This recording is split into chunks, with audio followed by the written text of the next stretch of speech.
Hoard of Immigrant Invaders just released list of demands from Americans, prepared for war if they don't get it. A nasty swarm of illegal immigrant invaders are storming through Mexico and headed straight towards America like an angered army of people purposely trying to break the law by attempting to traipse themselves into America and reap the benefits of being an immigrant.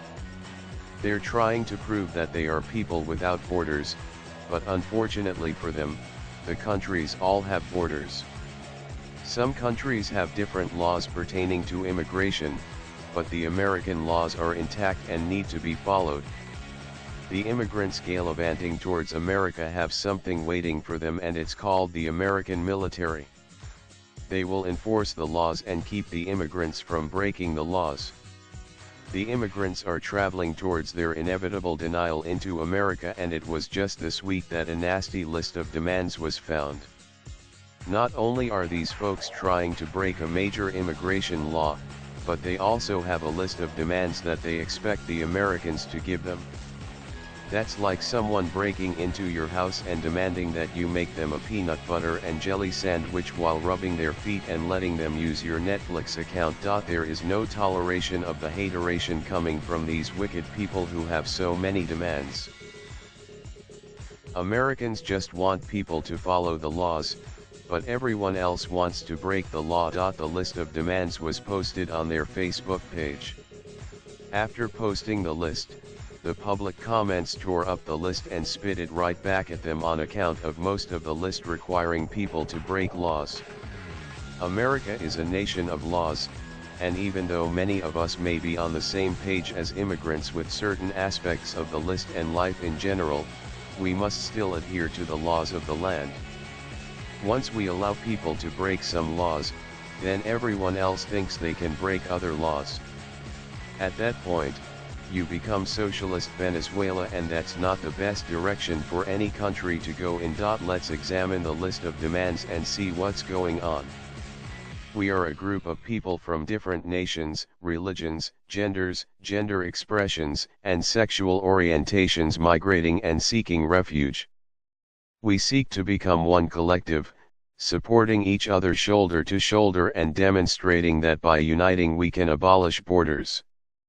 We Central Americans have formed a caravan of many united in struggle. We leave Tapachula, Chiapas on March 25. If they can gather this many people to march across the lands, then why can't they gather that many people to build up and modernize the area that they live in? If they work hard enough, then they'll have a wonderful place to live, and perhaps they can get some support from their government. If all goes well, we will be in Puebla, Mexico from April 5 to 9 to participate in legal preparation and workshops. From there we will hope for the blessing of solidarity from the Mexican people and human rights organizations, who we hope will join our struggle and assist us with the supplies and resources that they have available. We appreciate the support and collaboration of the people of Mexico and the United States. We hope to be an example of solidarity and struggle to the world. There's a lot of people who are willing to help, but thousands of people simply can't show up in one location and expect there to be a welcoming party for them.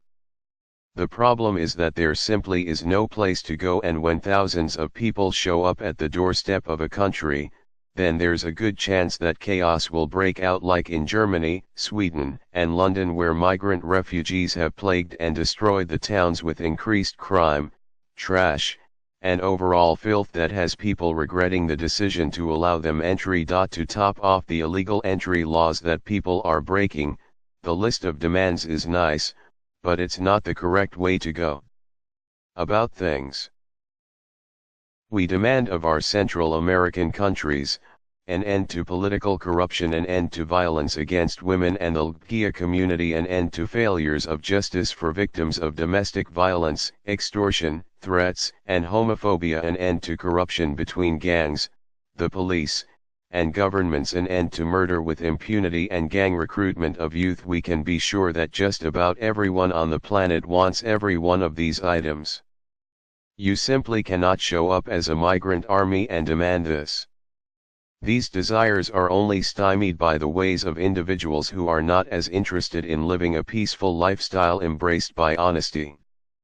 There are evil people who balance out all the good in the world as a utopian society is unobtainable. We demand of Mexico and the United States, that they respect our rights as refugees and our right to dignified work to be able to support our families, that they open the borders to us because we are as much citizens as the people of the countries where we are or travel, that deportations, which destroy families, come to an end, no more abuses against us as migrants, dignity and justice, that the U.S. government not end TPS for those who need it, that the U.S. government stop massive funding for the Mexican government to detain Central American migrants and refugees and to deport them. That these governments respect our rights under international law, including the right to free expression, that the conventions on refugee rights not be empty rhetoric. Refugees have no rights because they are not citizens. There are Americans who need work, and if they lose a job to a refugee who breaks into the country, then either they are really bad at the job or they were shafted extremely hard. Deportations will not end. America has immigration laws and procedures to follow in order to become a citizen. Those who wish to come in must follow the laws or face deportation. That's a rule that should always be followed. When they state no more abuses against migrants, then that goes both ways. How many illegal immigrants commit violent crimes against citizens of the United States? Kate Steinle, need I say more? Do they want dignity and justice? Then stay home and build your own nation and follow your own laws. You can't ask for justice if you're the one breaking the law on purpose. I'm not sure if this list of demands is an April Fool's joke or not.